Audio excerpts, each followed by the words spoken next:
It's been quite incredible. You've had this force that's included thousands and thousands of ordinary people. They really were the spearhead who came out right away and began to clear debris from buildings. And then on top of that, the civil protection forces, the fire brigades, the soldiers, the Marines.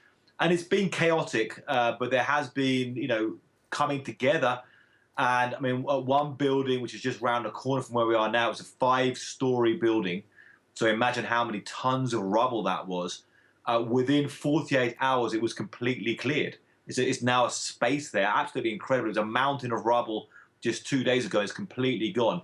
And various people were saved from that, and other people, corpses were taken away.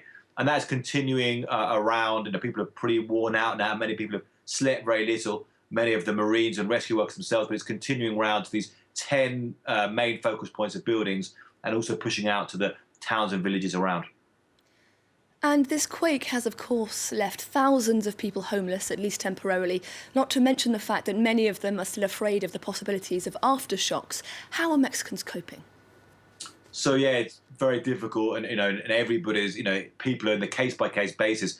Various people I know are not going back to their homes because there are cracks that they're concerned about. One thing that there's been a call for architects and engineers who are volunteers to go around and evaluate these cracks and see if they can return to their houses. Some will need more repairs. Some buildings need to be demolished.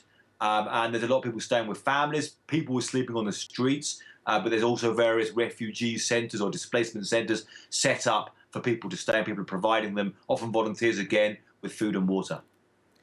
And finally, Johan, we've been hearing a lot about a girl who was supposedly trapped under the rubble of her collapsed schools. But officials later said that the girl in question had in fact been accounted for.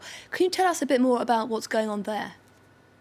Yeah, there's a lot of misinformation or a lot of confusion. And as I said, there's been a crazy operation involving a whole bunch of different agencies and thousands of regular civilians, and then a lot of media involved in social media passing things around. And this idea was constructed of this one girl, and different details were added. Her name was Frida, she talked and so forth.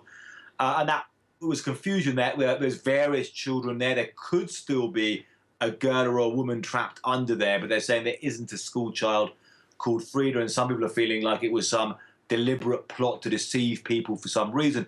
But I think it was simply the confusion. You talk about the fog of war. I mean, you get the fog of an earthquake, and a lot of just genuine confusion about the details.